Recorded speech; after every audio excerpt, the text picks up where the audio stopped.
अस्सलामुअलैकुम। आज की वीडियो से आपको दो फ़ायदे होने वाले हैं। पहला तो ये कि आप सबके माइंड में आता होगा कि ये जो होल स्क्वायर है इसमें जो 2 है ये x के ऊपर आ जाता है ये वाली चीज़ और y के ऊपर आ जाता है ये वाली चीज़, तो ठीक था। आखिर ये 2xy क्यों आता है, इसकी क्या रीज़न है? फर्स्ट तो आपको इसका जब भी आंसर मिला होगा तो बताया होगा कि ये बस इक्वल है, इस फॉर्मूला है, इसको याद कर लो। मैं आपको इसको प्रूव करके दूंगा कि लेफ्ट हैंड साइड और राइट हैंड साइड इक्वल होती हैं। अगर 2xy ना हो तो इक्वल नहीं होती है, मतलब ये फॉर्मूला होना ज़रूरी है।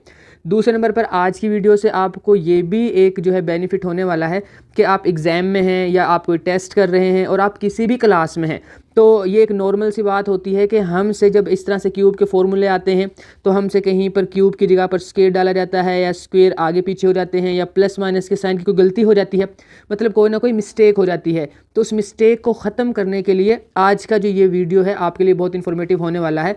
अगर आप इसको पूरा देखते हैं तो उस मिस्टेक को आप ईजिली पकड़ पाएंगे और आपका सवाल या जो नंबर है एग्ज़ाम में वो बच जाएंगे, वो नहीं कटेंगे, क्योंकि मैंने इस वीडियो में आपको ये बताया है कि कैसे आप इसको देख सकते हैं, चेक कर सकते हैं कि आपका फॉर्मूला ठीक है या गलत है। आप जब भी इस तरह के क्वेश्चंस को सोल्व करें और आप कंफ्यूज हैं या आप मतलब अलग से बैठे हुए हैं, आप ये प्रूव करना चाहते हैं क्या वाकई लेफ्ट हैंड साइड और राइट हैंड साइड इक्वल हैं, या पेपर में ये देखना चाहते हैं आपका मतलब कोई मिस्टेक है कि नहीं फॉर्मूले में, तो एक रैंडम कोई भी एक्स और वाई की वैल्यू पकड़ें, कोई भी जो आपका दिल करता है, और वो इस फॉर्मूले में पुट कर दें, इस वाले फॉर्मूले के अंदर या जिसको आप चेक करना चाहते हैं उसके अंदर। मैंने यहाँ पर की है, देखिए मैंने यहाँ पर जो है एक्स की जगह पर 2 पुट किया है और वाई की जगह पर 3 पुट किया है और उनको सोल्व किया है, क्योंकि नंबर्स को सोल्व करना हमारे लिए आसान होता है। तो जब यहाँ 2 और 3 को ऐड किया तो 5 आया, 5 का स्क्वायर लिया तो 25, हमारे लेफ्ट साइड पे 25 आंसर आ गया। यहाँ पर जो एक्सपेंडेड फॉर्म थी फॉर्मूले की उसमें मैंने वैल्यूज पुट की हैं और उनको जब सोल्व किया है, जैसे 2 का स्क्वायर 4 बना, 2 to the 4, 4 3 यहाँ पर हो जाएगा हमारे पास 12 और ये 3 का स्क्वायर हमारे पास 9 हो जाएगा। तीनों को ऐड किया 25 आंसर आएगा। इसी तरह से नेक्स्ट वाले क्वेश्चन जो क्यूब वाला है उसमें मैंने अपनी मर्ज़ी से इस दफ़ा वैल्यूज़ को चेंज करके पुट किया है। मैंने x की जगह पे 3 रखा है और y की जगह पर 2 रखा है और फिर मैंने चेक किया है कि क्या ये आंसर सही आता है कि नहीं। देखें इस वाले क्वेश्चन में मैंने जब इसको पुट किया है तो आप इस सारी कैलकुलेशंस को चेक कर लीजिएगा, आप चाहे कोई और वैल्यूज़ रख के चेक कर लीजिएगा। यहाँ पे आंसर सेम आया है 125 एंड 125। इसी तरह से मैंने एक और क्वेश्चन में भी वैल्यू पुट की है पर उसमें आंसर यहाँ पे देखें सही नहीं आया है, यहाँ पे आंसर सही नहीं आया है। इसका मतलब है कि कोई ना कोई हमारे क्वेश्चन में मिस्टेक है। जी मुझे तो पता है कि वो क्या मिस्टेक है।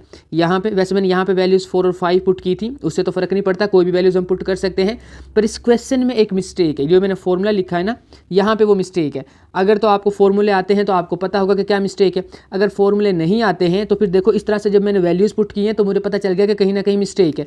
अब उस मिस्टेक को सही कर लेते हैं। अब यहाँ देखें मैंने उस मिस्टेक को ठीक कर लिया है। असल में यहाँ पे माइनस आ रहा था ना, यहाँ पे माइनस नहीं आएगा, यहाँ पर प्लस आएगा, क्योंकि जो ये क्यूब का फॉर्मूला होता है अलग अलग क्यूब जो होता है, तो अगर यहाँ पे माइनस है तो पहली ब्रैकेट में यहाँ पर तो माइनस ही आएगा, पर जो अगली ब्रैकेट है उसका सेंटर में इस वाली ब्रैकेट के सेंटर के साइन से ऑपोजिट साइन आता है।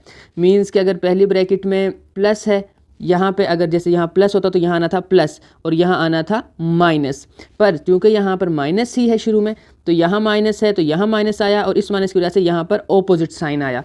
तो इस तरह से ये फॉर्मूला आप याद भी कर सकते हो और इसके अलावा अगर गलती होने के चांसेस तो चेक कर सकते हो। फिर मैंने इस वैल्यूज़ को सारी को जो है 4 और 5 दोबारा से पुट किया और फिर देखें फाइनली आंसर जो हमारा है वो सही आ गया है।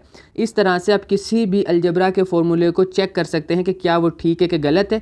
और आई होप कि आपकी ये वाली क्यूरियोसिटी भी खत्म हो गई कि 2xy कहाँ से आया है। अगर ये 2xy ना लगाएं तो left hand side right hand side के इक्वल नहीं आती है। अगर हम इनको इक्वल लाना चाहते हैं तो ये 2xy आएगा और वो फॉर्मूले का पार्ट होता है। बस ये समझ लें कि ये क्लोज्ड फॉर्म है और ये एक्सपेंडेड फॉर्म है। और अगर आप ये देखना चाहते हैं कि ये फॉर्मूला बना कैसे है, इसके पीछे का कॉन्सेप्ट क्या है, तो आप मेरी इससे पीछे वाली वीडियो देखें, उसमें मैंने इसको डिटेल के साथ डिस्कस किया है। बल्कि उसमें तो मैंने आपको अगर आप फॉर्मूला बनाना चाहते हैं x + y + z ये 3 का, इसको भी समझाया है। और अगर आप a से लेकर लेट कर लेते हैं b c d e f तक फॉर्मूला बनाना चाहते हैं होल स्क्वायर का, तो वो भी मैंने सिखाया है। तो उसके लिए आपको इससे पिछले वाली वीडियो देखनी पड़ेगी। यहाँ पर जो मैंने बातें करनी थी वो मैंने आपको कर दी हैं या समझा दी हैं।